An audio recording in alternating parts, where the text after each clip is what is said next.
Tracy Pattin, and this is SizzleCaster.com. Turn your passion into your personal brand. And I have another really fantastic personal brand for you today. Every week I try to share with you a new personal brand story, and today, via Skype, my favorite. Well, I love in person, but since she's not in the same vicinity, I have Joan Gale Frank. Hi, Joan Gale Frank, aka Gale. Hello. How are you? I'm doing great today. How are you doing? And how's life in Portland? It is Portland, therefore it's raining. Oh, is it? Yeah, it just started. It's an interesting day. It starts out sunny and then goes to rain, and who knows, we may end up having sunshine again before the day's over. Okay. Oh, okay, good. I love this. I feel like I'm, in Portland right now with you. Yeah, without having to wear a raincoat.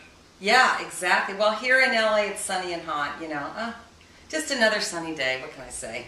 Yeah, a lovely day. Indeed. So let's get right to it. My wonderful personal brand success story. I'm really excited for you. Gale Frank is, I should just call you Gale. Yes, you can. I want to say Joan Gale Frank. I want to say your whole name all the time, because that's your brand, right? It is true. Your brand is Joan Gale Frank. Is definitely part of the brand. Okay.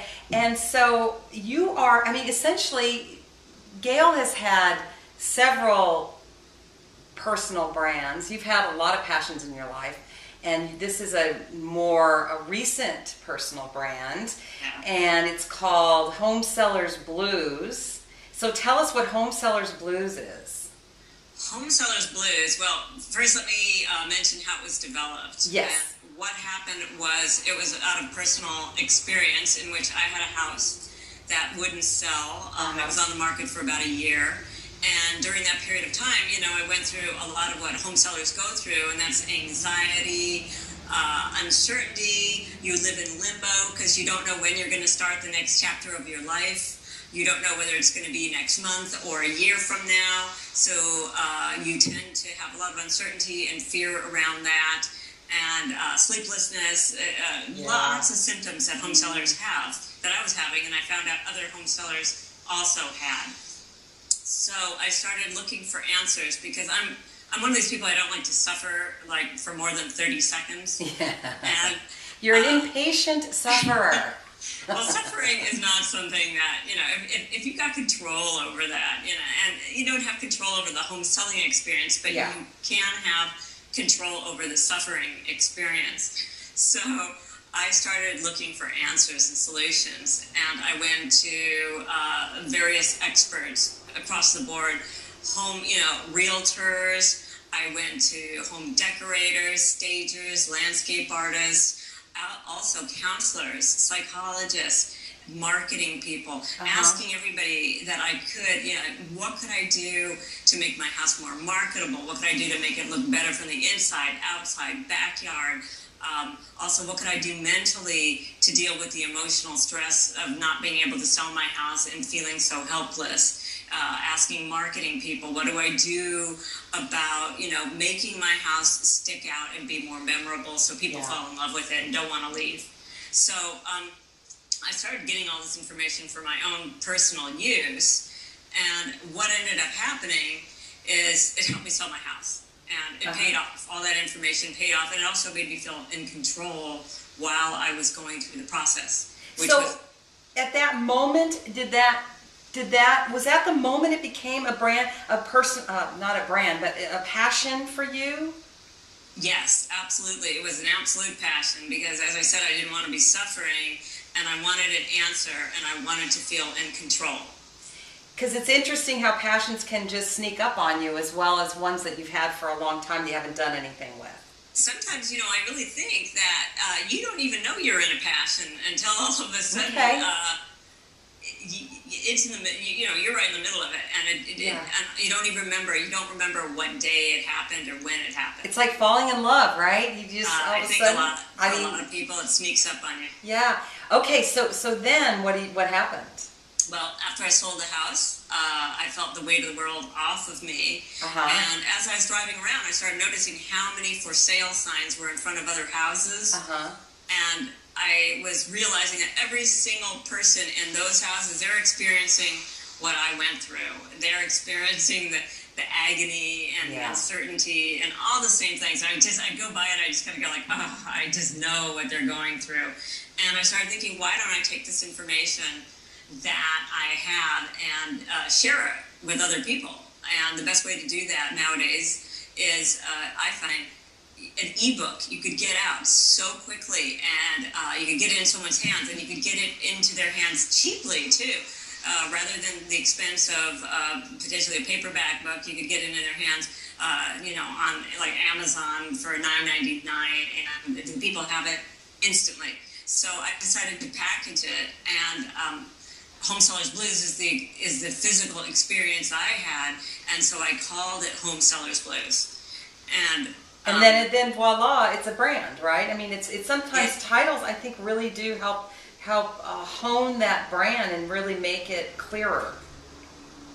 Yes, absolutely, because that's what makes you memorable, and also I think it's so important to have a very singular, simple message that people understand.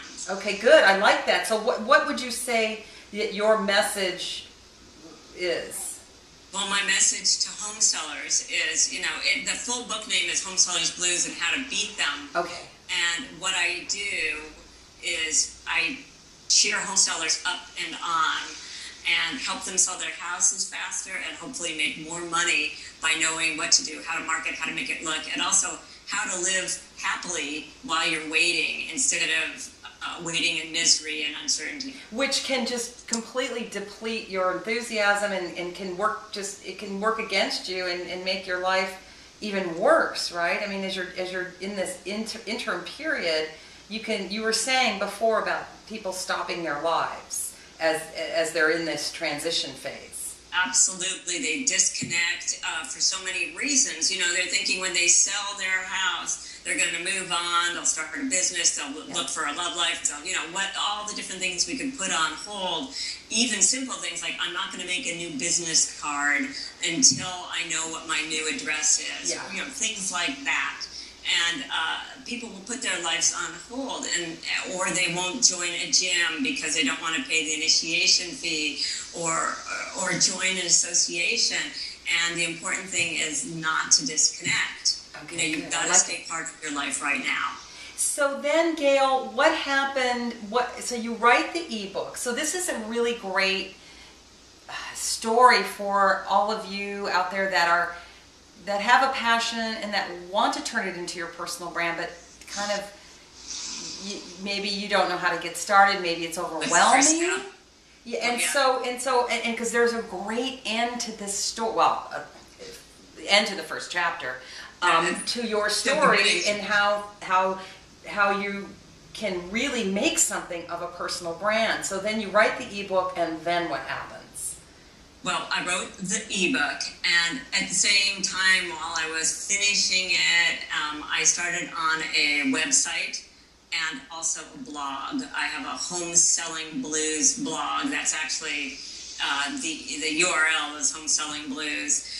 And the blog gives daily tips to cheer people up, to cheer people on, and it's humorous because I think a lot of people could use a little humor when they're going through the home selling experience. So I had the book, the blog, and the website. And once that was in place, the next step was I created a press release, and a 400 word press release, very simple.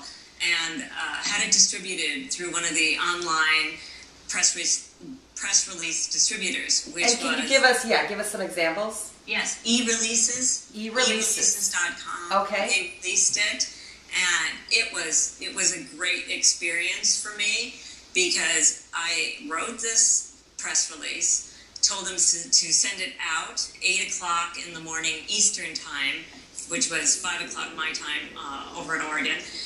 And when I woke up, like 7, I already had links all over the country and real estate agents and websites to my press release. Fantastic.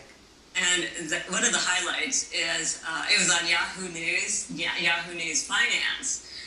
And seeing it there and realizing, oh my God, how many people read this and see this. So that was a big moment. And like what PR does, as they say, PR begets more PR. Yeah.